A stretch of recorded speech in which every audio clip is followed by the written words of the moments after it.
Now let us look at the next question. For issuing a duplicate demand draft, the purchaser is required to submit what? Why a duplicate demand draft in the first place has to be issued? The demand draft is an instrument, it is a dying instrument. In those days there was a lot of demand draft. Demand draft is when you want to remit money to government department or to some big corporates and all. They won't accept check because in those days people used to give check without any cash. Even today many people are issuing. So many corporates and government will not accept checks. They will say you give demand draft. So they will come to the bank and they will purchase a demand draft and send it to the government department. Now, if on the way they send it by post, by courier, the demand draft is lost. No trace of demand draft is there. A has purchased a demand draft for 25,000 rupees in favor of a public works department of Maharashtra. Then he sent it, on the way it is lost. Now what he will do? He has to come to the bank. But the bank cannot issue a duplicate because if you issue the duplicate, the original can someday be encashed. And the duplicate also will be encashed. I have seen cases where both original and duplicates are encashed. Because in those days were manual days. So you cannot put lot of checks and balances ensuring 100% no duplicate will be encashed. Therefore there is a possibility sometimes duplicate also, both original will be encashed on a particular day, after the 2 months duplicate also will be encashed. So this we will find out only after the time of reconciliation after 6 months. Then you go to the fellow who purchased the demand draft, he will not be available, he will simply escape. Because in no way he is now involved. So to avoid all these things, a bank will not easily issue a duplicate demand draft. They will ask the customer to first, before giving, when he asks for a duplicate demand draft, the bank will ask him to issue an indemnity bond. It is not a guarantee. Why? Indemnity means, the difference between guarantee and indemnity is, guarantee is for a fixed amount, whereas indemnity is for the entire loss caused by a particular transaction. Suppose I say, I guarantee payment of 20 lakhs to you. Then my liability is restricted to 20 lakhs.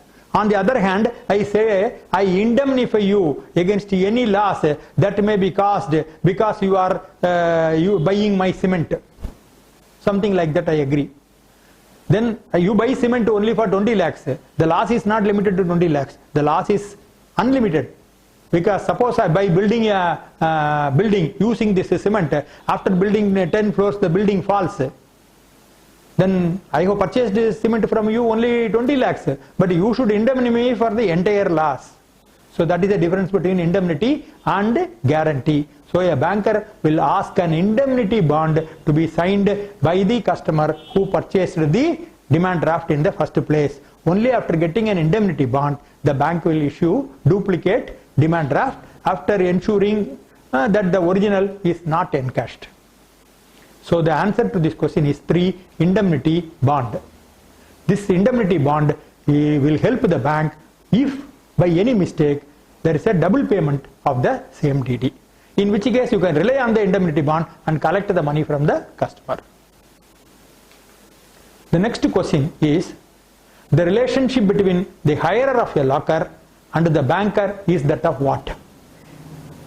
The relationship between, in a banker, there is a difference between safe custody and safe deposit vault, safe deposit locker.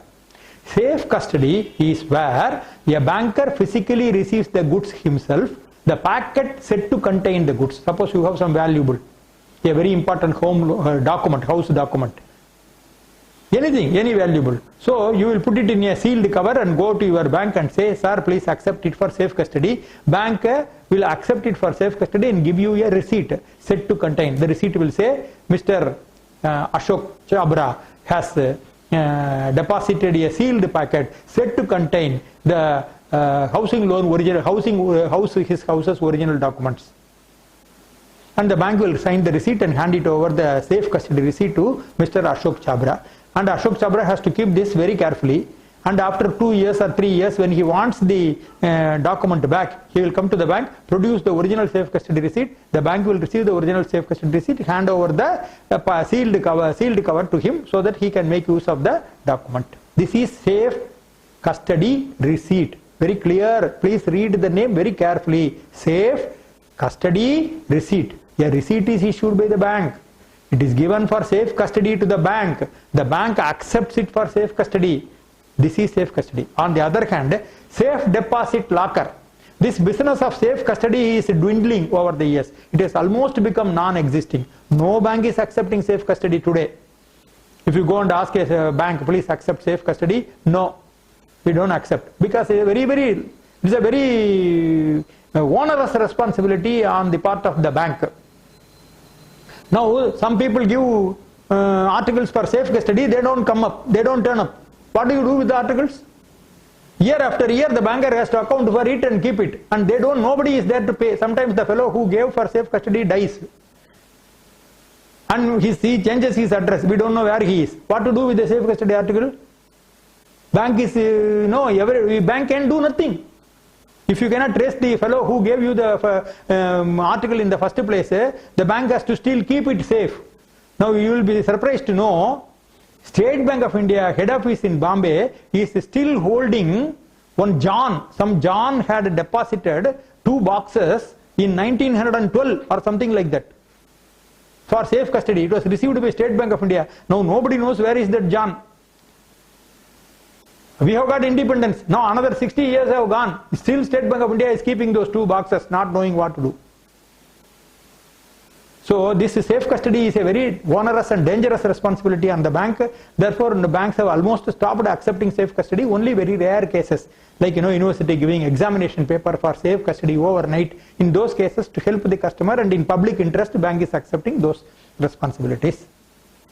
Otherwise, from individuals, banks normally 99.9% won't accept anything for safe custody in today. On the other hand, what is safe deposit locker? This a bank is doing every day. What is safe custody, safe deposit locker? Bank has installed locker in its safe room. The lockers are 12 inch by 8 inch, 4 inch, various things, and it is 2 feet deep. Now what the bank is doing is, the bank is hiring the space of 8 inches by 4 inches into 2 feet. That space is hired to the customer. So the customer can keep whatever he wants. The bank is not a party to what he wants. Actually, if you see the operation, the bank will first, there are 2 keys are required to open a safe deposit locker. First is with the manager key and the other is the customer key. The first key, the officer will come, insert and then open.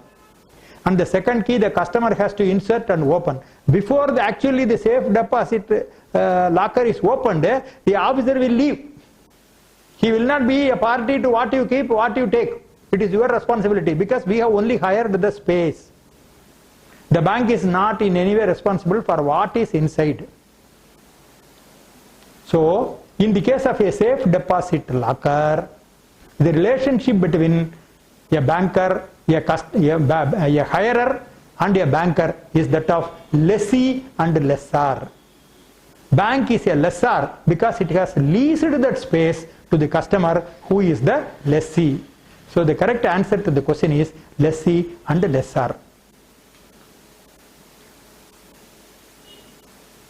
The relationship between a hirer of a locker and the banker is that of lessee and lessor.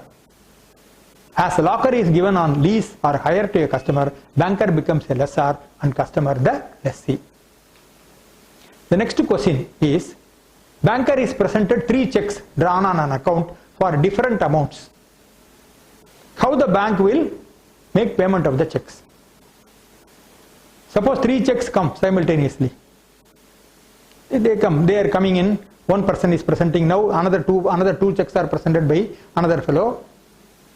So which check bank will give priority? Is there any order of priority? Is it according to the serial number of the check? The options given are according to the serial number of the check, according to the amount of the check, in chronological order of receipt, according to the bank manager's decision. The correct answer is according to the chronological order of receipt. First check comes, the bank will pay. First check, first out. First in, first out. Second in, second out. Third in, third out. Like that the bank will be doing it. It is not based on the amount. It is not based on any discretion on the part of the bank manager.